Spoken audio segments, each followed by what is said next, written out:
आज लोग बात करने वाले हैं, आप कहीं पे रेंट पे रह रहे हो या फिर कहीं पे फ्लैट ले रहे हो रेंट पे रहने के लिए, या फिर आप एक फ्लैट के ऑनर हो।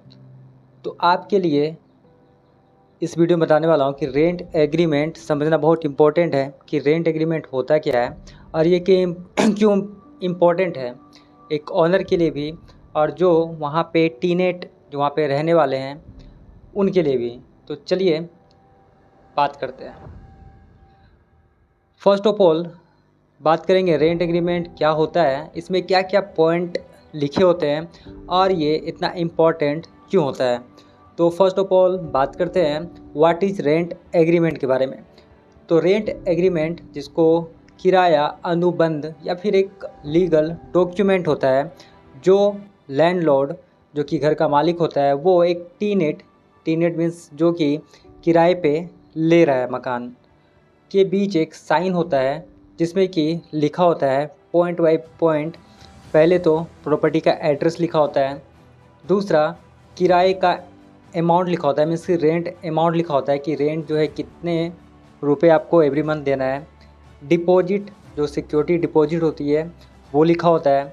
एग्रीमेंट कितने महीने का है या फिर कितने साल का है ये लिखा होता है।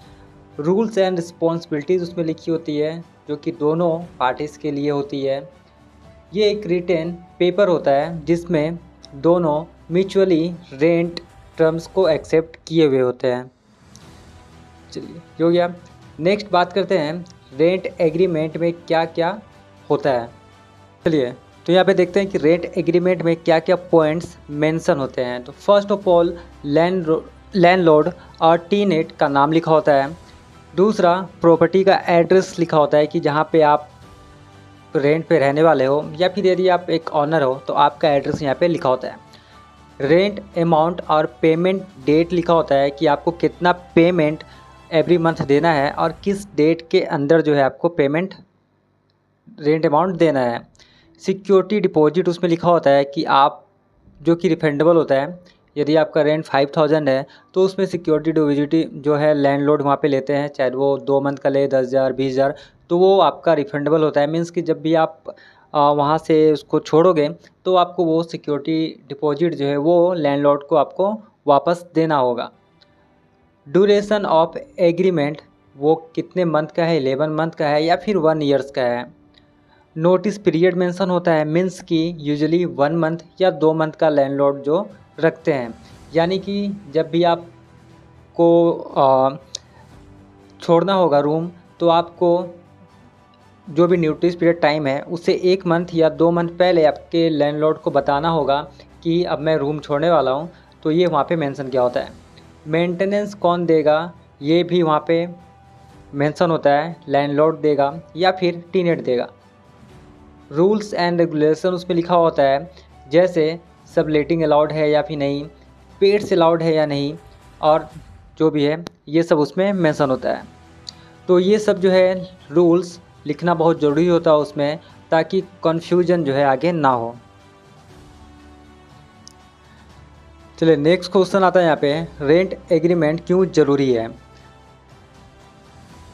और क्या आप बिना रेंट एग्रीमेंट के रह सकते हैं। टेक्निकली बात करें तो यहाँ पे आप बिना रेंट एग्रीमेंट के रह सकते हो, बट इसमें रिस्क जो है ज़्यादा होता है, वो दोनों को, लैंडलॉर्ड को भी और टीनेट को भी। चलिए बात करते हैं बेनिफिट ऑफ रेंट एग्रीमेंट। तो सबसे पहला जो बेनिफिट होता है वो है लीगल प्रोटेक्शन, मीन्स कि अगर कोई डिस्प्यूट हो जाए तो कोर्ट में वैलिड प्रूफ होता है। ट्रांसपेरेंसी, मीन्स कि दोनों पार्टीज़ के रूल्स और जो जिम्मेदारियां हैं वो क्लियर होती है वो एग्रीमेंट के हिसाब से। सिक्योरिटी डिपॉजिट का रिकॉर्ड, आपने कितना पैसा दिया और आपको कितना वापस मिलेगा रूम छोड़ने पे, ये वहाँ पे मेंशन होता है। इविक्शंस रूल्स, मीन्स कि अगर टीनेट का लैंडलॉर्ड रूल तोड़े या फिर टीनेट तोड़े तो आप जो है एक्शन वहाँ पे दोनों साइड से ले सकते हो। चलिए बात करते हैं रेंट एग्रीमेंट रजिस्टर करना ज़रूरी है या फिर नहीं है। ये भी एक कॉमन क्वेश्चन आता है, क्या रेंट एग्रीमेंट को रजिस्टर करना पड़ता है या नहीं। अगर रेंट एग्रीमेंट 11 मंथ का है तो मोस्टली जो भी नोटराइज एग्रीमेंट होता है, जो कि नोटरी पेपर पे चल जाता है।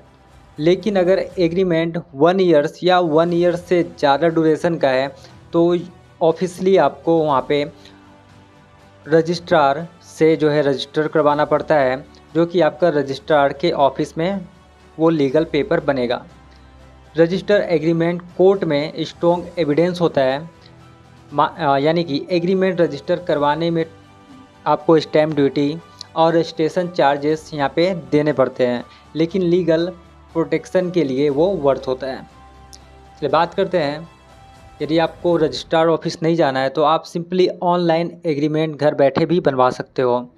आजकल आप सभी को मालूम है कि डिजिटल इंडिया हो रहा है, तो आप लोग ऑनलाइन रेंट एग्रीमेंट भी बिना किसी एजेंट के थ्रू बनवा सकते हो। आप अपने मीन्स कि यदि आप लैंडलॉर्ड हो तो सिंपली आप अपने टी नेट का मीन्स कि जो रेंटर है उनका डिटेल्स लेना होता है।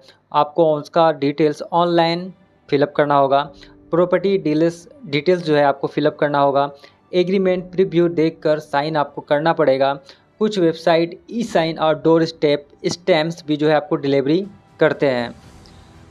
पॉपुलर प्लेटफॉर्म्स की बात करते हैं तो यहाँ पर जो है no broker, housing.com, legal desk, ये सर्विस जो है आपको प्रोवाइड करवाती है, जिससे कि आप ऑनलाइन रेंट एग्रीमेंट जो है यहाँ पे बनवा सकते हो। चलिए बात करते हैं अब लास्ट कंक्लूजन्स की। तो दोस्तों ये कंप्लीट गाइड रेंट एग्रीमेंट के बारे में था, जिसमें कि आपको हमेशा कभी भी बिना एग्रीमेंट के रेंट पे मत लीजिए। हर क्लॉजेस ध्यान से पढ़कर उसके बाद ही आपको वहाँ पे साइन करना है। सिक्योरिटी डिपॉजिट और रेंट पेमेंट का प्रॉपर आप रिकॉर्ड रखें कि आपने कब जमा किया और कब आप जब छोड़ोगे तो आपको कितना रिफ़ंड मिलेगा, ये सब। तो आई थिंक कि आपको वीडियो पसंद आया हो। वीडियो पसंद लाइक कीजिएगा, सब्सक्राइब कीजिएगा, शेयर कीजिएगा। तब तक ले बाय बाय, थैंक यू।